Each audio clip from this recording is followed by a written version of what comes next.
আসসালাম সাহাবা, আসসালাম সাহাবা, আসসালাম সাহাবা, আসসালাম সাহাবা। আসসালামু আলাইকুম ওরহমতুল্লাহি ওবরাকাতুহ। আলহামদুলিল্লাহ ওয়াসসালাতু ওয়াসসালামু আলা রাসূলিল্লাহ ওয়া আলা আলিহি ওয়া সাহবিহি ওয়া মান ওয়ালা। প্রিয় দর্শক, মাহে রমাদানের এই বিশেষ সময়ে আপনাদের আমন্ত্রণ জানাচ্ছি আপনাদের প্রিয় চ্যানেল জিটিভির পর্দায় মাহে রমাদানের বিশেষ আকর্ষণ ইসলামী ব্যাংক বাংলাদেশ পিএলসি নিবেদিত প্রেরণার বাতিঘর, powered by Islami bank foundation, ওয়ালিয়া হজ কাফেলা ও আন্তরিক হজ কাফেলা। প্রিয় দর্শক, আমরা এই অনুষ্ঠানের মাধ্যমে প্রতিদিন এক একজন সাহাবীর জীবনাচার নিয়ে আলোচনা করে থাকি। আজকেও আমরা একজন সাহাবীর জীবনাচার আলোচনা করব, আর আলোচনার জন্য আমাদের স্টুডিওতে উপস্থিত হয়েছেন দুজন খ্যাতনামা ইসলামিক স্কলার। প্রথমে আমরা স্যারদের সাথে পরিচিত হয়ে নিচ্ছি। আমাদের সাথে আছেন ঢাকা বিশ্ববিদ্যালয়ের ইসলামিক স্টাডিজ বিভাগের স্বনামধন্য প্রফেসর ডক্টর ইউসুফ ইবনে হুসাইন স্যার। আসসালামু আলাইকুম ওরহমতুল্লাহি ওবারাকাতুহু। ওয়ালাইকুম আসসালাম ওরহমতুল্লাহি ওবরাকাতুহু। স্যার কেমন আছেন? আলহামদুলিল্লাহ, আপনি কেমন আছেন? আলহামদুলিল্লাহ। আমাদের সাথে আরও আছেন ঢাকা বিশ্ববিদ্যালয়ের ইসলামিক স্টাডিজ বিভাগের সম্মানিত প্রফেসর ডক্টর জহিরুল ইসলাম স্যার। আসসালামু আলাইকুম ওয়া রাহমাতুল্লাহি ওয়া বারাকাতুহু। ওয়ালাইকুম আসসালাম ওরহমতুল্লাহ। স্যার কেমন আছেন? আলহামদুলিল্লাহ বিখাইর। প্রিয় দর্শক, আমরা আজকে খুবই একজন তাৎপর্যপূর্ণ সাহাবীর জীবনাচার আলোচনা করব, হযরতে আবু সাঈদ আল খুদরি রাদিয়াল্লাহু তাআলা আনহুকে নিয়ে। প্রথমে আমরা ইউসুফ ইবনে হুসাইন স্যারের কাছে যাচ্ছি যে হযরতে আবু সাঈদ আল খুদরি রাদিয়াল্লাহু তাআলা আনহুর পরিচয় সম্পর্কে স্যার একটু শুনতে চাই। বিসমিল্লাহ ওয়াসসালাতু ওয়াসসালামু আলা রাসূলিল্লাহ ওয়া বাদ। এই প্রেরণার বাতিঘর অনুষ্ঠানে যে সকল শ্রোতা কাছ এবং দূর থেকে, দেশ এবং বিদেশ থেকে আমাদের শুনছেন, সবাইকে রমাদানের শুভেচ্ছা জানিয়ে শুরু করছি রাসূলুল্লাহ সাল্লাল্লাহু আলাইহি ওয়াসাল্লামের একজন অন্যতম সাহাবী আবু সাঈদ খুদরি রাদিয়াল্লাহু তাআলা আনহুর জীবনী সম্পর্কে আলোচনা। আবু সাঈদ হলো তার উপাধি, উপনাম, এবং তার নাম হলো সাদ। তার বাবার নাম হলো মালিক, এই জন্য তার নাম হলো সাদ ইবনে মালিক আল আনসারি। তিনি যেহেতু মদিনার অধিবাসী ছিলেন, এবং তার বাবা ছিলেন মালিক ইবনে সিনান, তিনি উহুদ যুদ্ধে শাহাদাত বরণ করেছেন। এবং তিনি রাসূলুল্লাহ সাল্লাল্লাহু আলাইহি ওয়াসাল্লাম যখন উহুদ যুদ্ধে তার আঘাতপ্রাপ্ত হলেন, তার দন্ত শহীদ হলো, মুখ থেকে রক্ত বের হলো, তখন তার যে গন্ড মুবারকে, তার চেহারা মুবারকে যে রক্ত লেগেছিল, এই মালিক বিন সিনান তিনি সেই রক্ত পান করেছেন, রক্ত চুষে গিলে ফেলেছেন। এবং রাসূলুল্লাহ সাল্লাল্লাহু আলাইহি ওয়াসাল্লাম এই জন্য তাকে বলতেন যে আমার রক্তের সাথে মালিকের রক্ত মিশে গিয়েছে, এবং তিনি বলেছেন যে আমার রক্ত যদি কেউ দেখতে চায় সেজন্য মালিক বিন সিনানকে দেখে। তো সিনান, যেটা আবু সাঈদ খুদরির দাদা যিনি ছিলেন, তিনি তার গোত্রের অধিপতি ছিলেন, রইস ছিলেন, এবং ইসলামের পূর্ব যুগে তিনি ওই গোত্রের জাহিলিয়াতে তিনি একজন কাজী বা বিচারক ছিলেন। তো তিনি আবু সাঈদ খুদরি রাদিয়াল্লাহু তাআলা আনহু, তার বাবা মা দুজনই আকাবার যে প্রথম শপথের পরে মদিনায় যে ইসলামের দাওয়াত তাবলীগ পৌঁছে গিয়েছে, তখনই তার বাবা মালিক এবং তার মা, তারা দুজনই ইসলাম গ্রহণ করেছেন। এবং এই মুসলিম পরিবারেই আবু সাঈদ খুদরি রাদিয়াল্লাহু তাআলা আনহু রাসূল সাল্লাল্লাহু আলাইহি ওয়াসাল্লামের হিজরতের 10 বছর পূর্বে 613 খ্রিস্টাব্দে তিনি জন্মগ্রহণ করেছেন, এবং তিনি আজীবন ইসলামী পরিবেশে থেকেছেন। এবং তার বাবার ইন্তেকালের পরে তিনি দুর্বিষহ জীবন যাপন করেছেন, কিন্তু ভিক্ষা তিনি করেননি, কারো কাছে হাত পাতেননি। পরবর্তীতে আল্লাহ সুবহানাহু ওয়া তাআলা তাকে অনেক সম্পদ দিয়েছেন, এবং মদিনার খুব কম সংখ্যক লোকই তার মধ্যে ধনী হয়েছিল। শুধু রসুলের একটি সুন্নাহ যে রসুল অন্যের কাছে হাত না পাতার, এটা করে তিনি, এবং তার বাবার ইন্তেকালের পরে তিনি এই হাত না পেতে আল্লাহ তাকে অনেক সম্পদ দিয়েছেন। এবং পরবর্তীতে তিনি সকল যুদ্ধে একেবারে, তিনি বদরের যুদ্ধের সময় তিনি ছোট ছিলেন, উহুদের যুদ্ধের সময় ছোট ছিলেন, আহজাবের যুদ্ধ থেকে তিনি অংশগ্রহণ করেছেন, এবং পরবর্তীতে সকল যুদ্ধে তিনি অংশগ্রহণ করেছেন। ধন্যবাদ স্যার। স্যার যেটা বললেন, আমরা ডক্টর জহিরুল ইসলাম স্যারের কাছে আসবো যে আবু সাঈদ খুদরি রাদিয়াল্লাহু তাআলা আনহু অনেকগুলো যুদ্ধে অংশগ্রহণ করেছেন। আপনার কাছ থেকে স্যার একটু শুনতে চাই। জি, অনেক শুকরিয়া, ধন্যবাদ আপনাকে। হযরত আবু সাঈদ খুদরি রাদিয়াল্লাহু তাআলা আনহুর ঐতিহ্যগতভাবেই আমরা শুনলাম যে তার পিতা উহুদ যুদ্ধে শহীদ হয়েছেন, মালিক ইবনে সিনান। এবং উহুদ যুদ্ধে কিন্তু তিনি যাওয়ার জন্য আগ্রহ প্রকাশ করেছিলেন, রাসূলের কাছে অনুমতি চেয়েছেন, অনেক চেষ্টা করেছেন যুদ্ধে গমন করার জন্য, কিন্তু তাকে তার বয়স কম হওয়ার কারণে অনুমতি দেওয়া হয় না যুদ্ধে গমনের জন্য, উহুদ যুদ্ধে। তো উহুদ যুদ্ধে তিনি যেতে পারেননি। এই যে যুদ্ধে গমনের স্পৃহা, এটাকে তার সারা জীবনই ছিল। এর পরবর্তীতে তিনি খন্দকের যুদ্ধে অংশগ্রহণ করেছেন, বনি মুস্তালিক যুদ্ধে অংশগ্রহণ করেছেন, খাইবার যুদ্ধে অংশগ্রহণ করেছেন, তাবুকের যুদ্ধে অংশগ্রহণ করেছেন, এবং ফাতে মক্কা বিজয়ে অংশগ্রহণ, অর্থাৎ এরপরের কোনো যুদ্ধ আর তিনি পিছপা থাকেনি, এবং পিছনে থাকেনি। প্রত্যেকটা যুদ্ধে তিনি অগ্রগামী ছিলেন। এবং যুদ্ধে আমরা দেখি যে একটা শাহাদাতের মর্যাদা প্রত্যেক সাহাবীর মধ্যেই ছিল। এবং তিনি কিন্তু শেষ পর্যন্ত তিনি হয়তো শাহাদাতের মর্যাদা আল্লাহ পান নাই, সাধারণভাবেই মৃত্যুবরণ করেছেন। অনেক বয়স, উনি দীর্ঘ হায়াত পেয়েছেন, আমরা যেটা দেখছি যে 86 বছর বয়স পর্যন্ত হায়াত পেয়েছিলেন।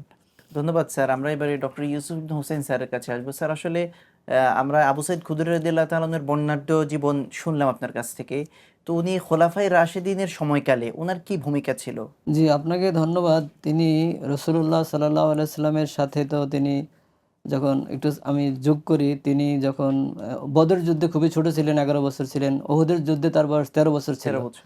তার বাবা তাকে নিয়ে গিয়েছেন, রসুল বলছেন না, করা যাবে না। তখন তার বাবা রসুলের হাত ধরে বলেছেন যে আমার ছেলে বয়সে ছোট হলো, তার দুটো হাত পুরুষের মতো শক্ত, আপনি তাকে নিতে পারেন। তিনি তখন যাননি। তারপরে তিনি খন্দকের যুদ্ধে তিনি অংশগ্রহণ করেছেন সরাসরি, এবং তিনি তখন যুবক ছিলেন, এবং তিনি সে সময় তাদের প্রচণ্ড তারা ভয় পেয়েছিলেন, কারণ খন্দকের যুদ্ধে বা আহজাবের যুদ্ধে সমস্ত মক্কার সমস্ত কাফের মোশরিক সবাই একাট্টা হয়ে গিয়েছিল, সম্মিলিত বাহিনী গঠন করেছিল।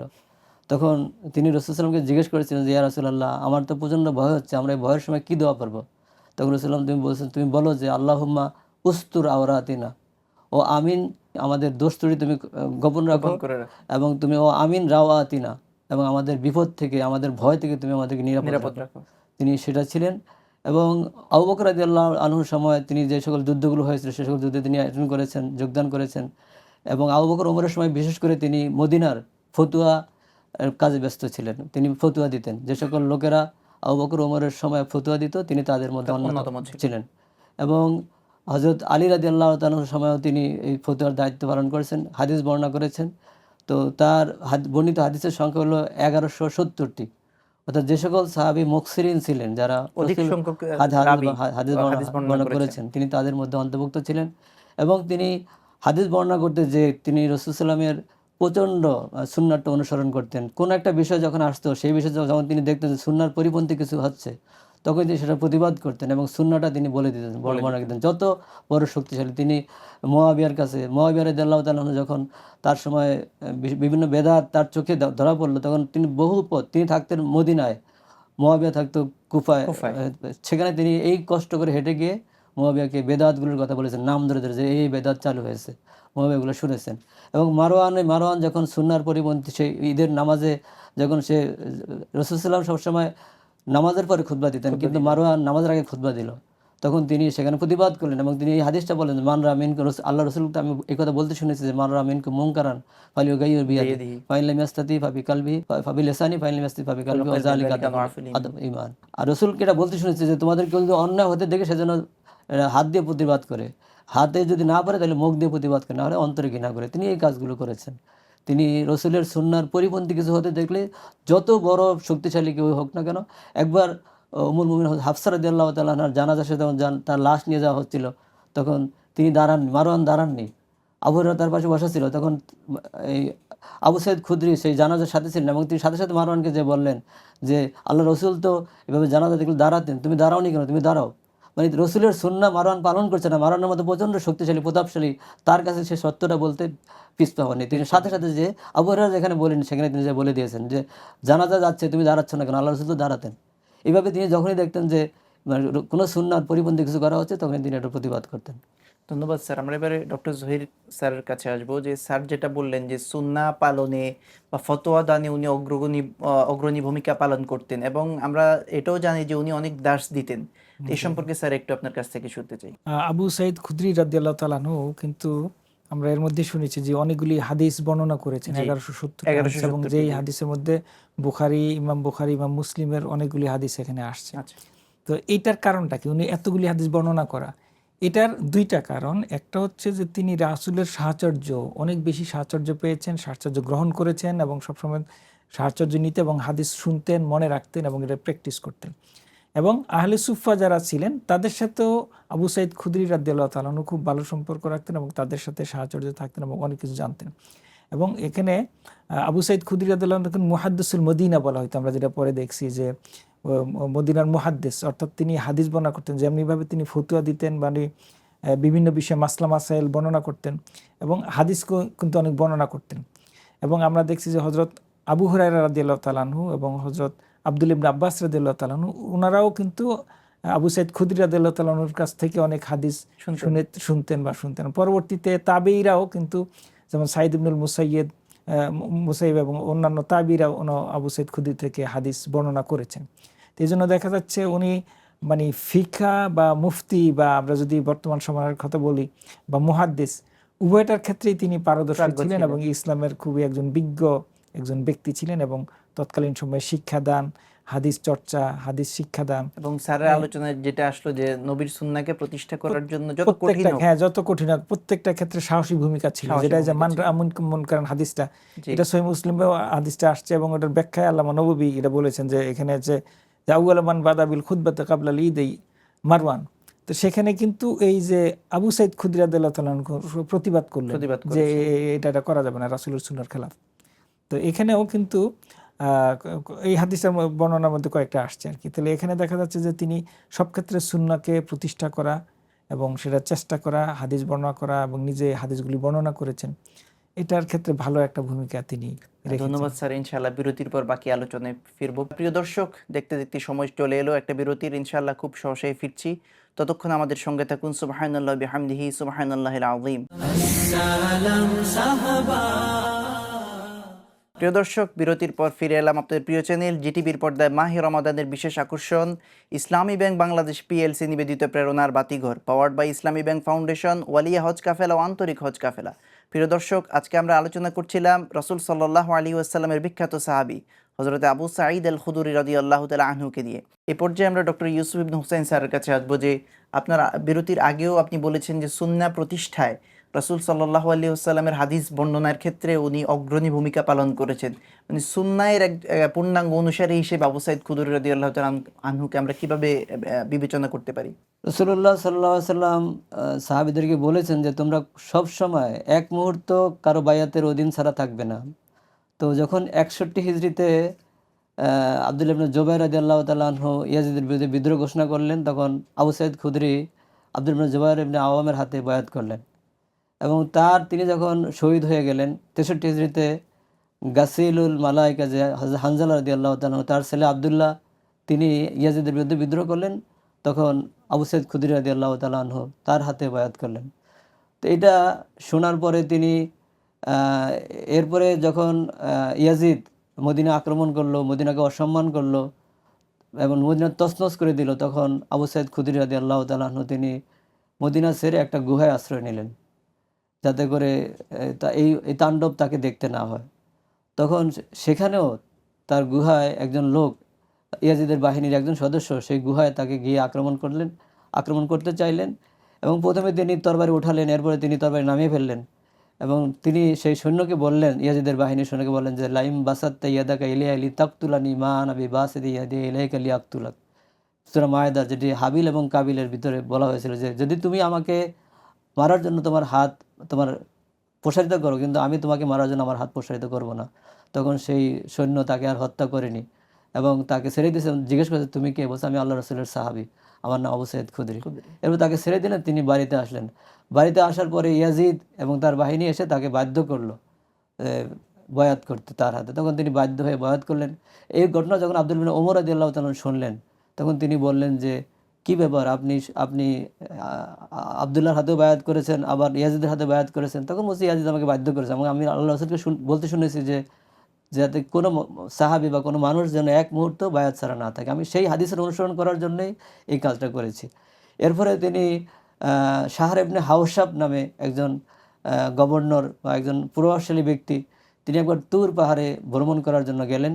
তো যখন আবু সাঈদ খুদরি জানতে পারলেন, তখন তিনি প্রতিবাদ করলেন যে তুমি কেন তুর পাহাড়ে ভ্রমণ করতে গিয়েছো? আমি আল্লাহ রাসূলকে বলতে শুনেছি যে লা তাশুদ্দুর রিহাল ইল্লা ইলা সালাসাতি মাসাজিদ, 3টা মসজিদ ছাড়া কোথাও ভ্রমণ করা যাবে না, সফর করা যাবে না, কাবা, মসজিদে নববী এবং মসজিদে আকসা। তো এইটা করতেন। এবং তিনি তার আপন বোন সাওমে বেসাল পালন করতো। রাসূলুল্লাহ সাল্লাল্লাহু আলাইহি ওয়াসাল্লাম যেহেতু সাওমে বেসাল করতে পারতেন, প্রত্যেক দিন রোজা রাখতে নিষেধ করেছেন, এবং সাওমে দাউদ একদিন রোজা রেখে একদিন বিরতির দায়িত্ব বলে তিনি তার বোনকে সবসময় এটা বলতেন। এবং তিনি একবার একটা জানাজা পড়তে গেলেন, তিনি জানাজার ইমামতি করবেন, তখন লোকেরা তাকে দেখে উঠে গেল। তিনি তাদের জায়গায় না বসে একটা খালি জায়গায় যেয়ে বসলেন, যে আল্লাহ রাসূল সাল্লাল্লাহু আলাইহি ওয়াসাল্লাম কাউকে উঠে বসতে নিষেধ করেছেন। এভাবে জীবনের প্রত্যেকটা পরতে তিনি সুন্নাহ অনুসরণ করতেন এবং সুন্নাহকে প্রতিষ্ঠা করতেন। ধন্যবাদ স্যার। আমরা এবারে ডক্টর জহির স্যারের কাছে আসবো। স্যার আসলে অনাড়ম্বর জীবন যাপনের জন্য আবু সাঈদ আল খুদরি রাদিয়াল্লাহু তাআলা আনহু খুব বিখ্যাত ছিলেন। এই সম্পর্কে একটু শুনতে চাই স্যার। হযরত আবু সাঈদ খুদরি রাদিয়াল্লাহু তাআলা আনহু অনাড়ম্বর জীবন যাপন করতেন। আমরা যদি অন্য সকল সাহাবীর ক্ষেত্রে দেখি, সকল সাহাবী কিন্তু অনাড়ম্বর জীবন যাপন করতেন, যেটা রাসূলের সুন্নাহ এবং যেটা সুন্নাহর অনুসরণের প্রসঙ্গটা আসছে। রাসূল সাল্লাল্লাহু আলাইহি ওয়াসাল্লাম নিজেও তো অনাড়ম্বর জীবন যাপন করতেন এবং জাঁকজমকপূর্ণ জীবন তারা কখনো গ্রহণ করেন নাই। এবং তাদের যা সম্পদ থাকতো, সম্পদ অর্জন করতেন, তারা যে ব্যবসা করে যে সম্পদ, এগুলি সব দান করে দিতেন।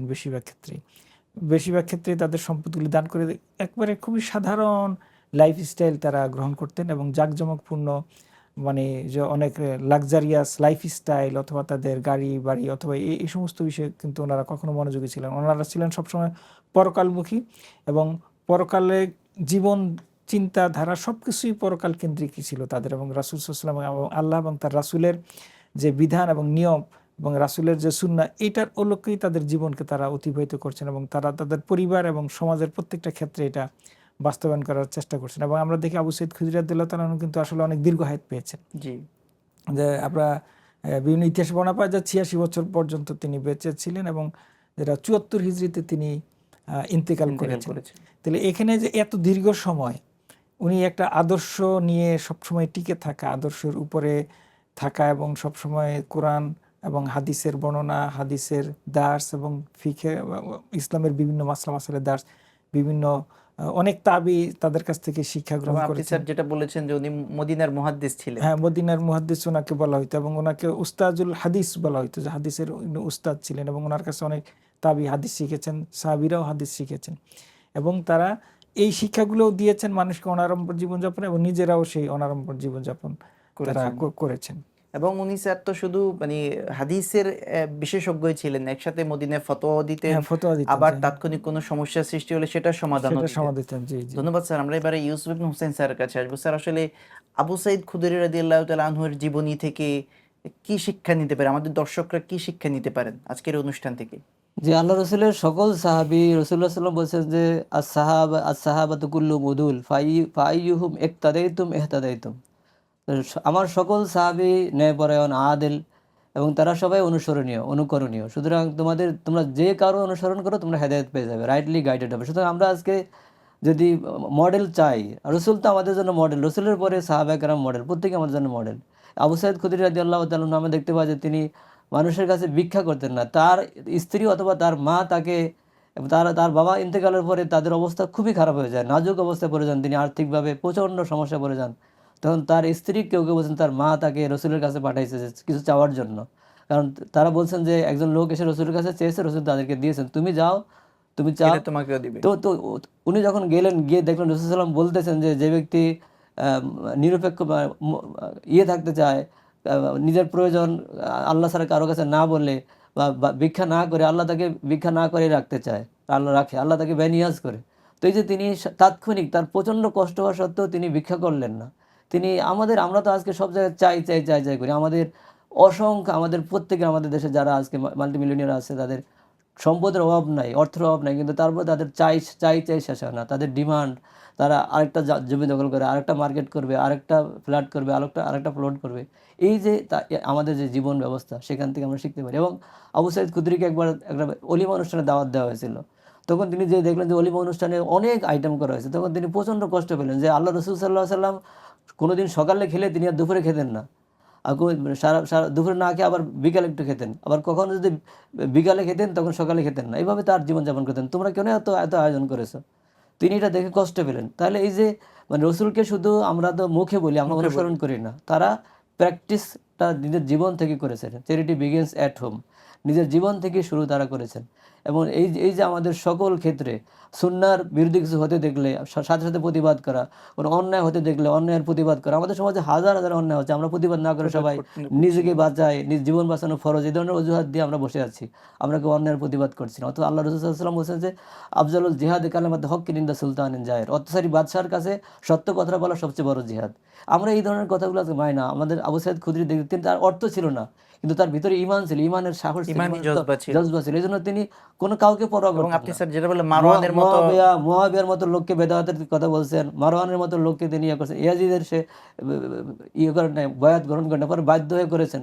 তাহলে এই যে ঈমানের শক্তি, এই শক্তি আমাদের আজকে অর্জন করতে হবে সাহাবা একরাম থেকে, তাহলে আমাদের জীবনে কাঙ্ক্ষিত সুখ আমরা পাবো, আমরা শান্তি পাবো। এবং স্যার সত্য বলার ক্ষেত্রেও কোনো পিছপা হওয়া যাবে না। জি বিশেষত আল্লাহ রাব্বুল আলামিনের বিধান এবং নবী সাল্লাল্লাহু আলাইহি ওয়াসাল্লামের সুন্নাহ প্রতিষ্ঠার জন্য কারো পিছপা হওয়া যাবে না। সবসময় আবু সাঈদ খুদরি রাদিয়াল্লাহু তাআলা আনহু এর মতো অগ্রগণী ভূমিকা পালন করতে হবে। জি স্যার আপনি যদি একটু সংক্ষেপে বলতেন আবু সাঈদ খুদরি রাদিয়াল্লাহু আনহুর জীবন থেকে আমরা কি শিক্ষা নিতে পারি?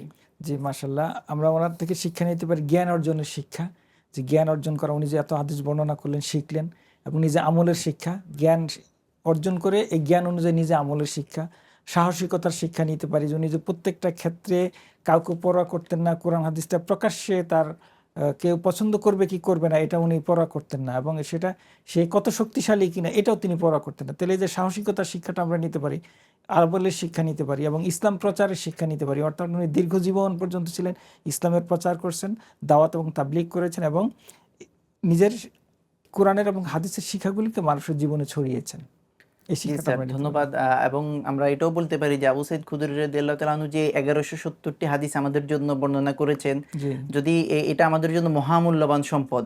জি নবী অবশ্যই। সাল্লাল্লাহু আলাইহি ওয়াসাল্লামকে চেনার অন্যতম মাধ্যম হচ্ছে হাদিস, এবং হাদিস, জি। সাহাবায়ে আজমাইন সরাসরি দেখেছেন, আমরা সাহাবীদের মাধ্যমে হাদিস পাচ্ছি। হাদিস পাচ্ছি, তো জি। এটার অন্যতম ভূমিকায় ছিলেন হযরত আবু সাঈদ সাঈদ খুদরি খুদরি রাদিয়াল্লাহু তাআলা। রাদিয়াল্লাহু ধন্যবাদ স্যার, আজকে অনেক কষ্ট করে আমাদের স্টুডিওতে উপস্থিত হয়েছেন। প্রিয় দর্শক, আজকে দেখতে দেখতে সময় চলে এলো অনুষ্ঠান শেষ করার। ইনশাআল্লাহ আগামীকাল নতুন কোনো সাহাবীর জীবনাচার নিয়ে একই টেলিভিশনের পর্দায় একই সময় উপস্থিত হব। ততক্ষণ পর্যন্ত আল্লাহ তাআলা আপনাদেরকে ভালো রাখুন, সুস্থ রাখুন। সুবহানাকাল্লাহুম্মা বিহামদিকা আশহাদু আল্লা ইলাহা ইল্লা আনতা আস্তাগফিরুকা ওয়া আতুবু ইলাইক। ওয়াসসালামু আলাইকুম ওয়া রাহমাতুল্লাহি ওয়া বারাকাতুহু। আসসালাম সাহাবা, আসসালাম সাহাবা।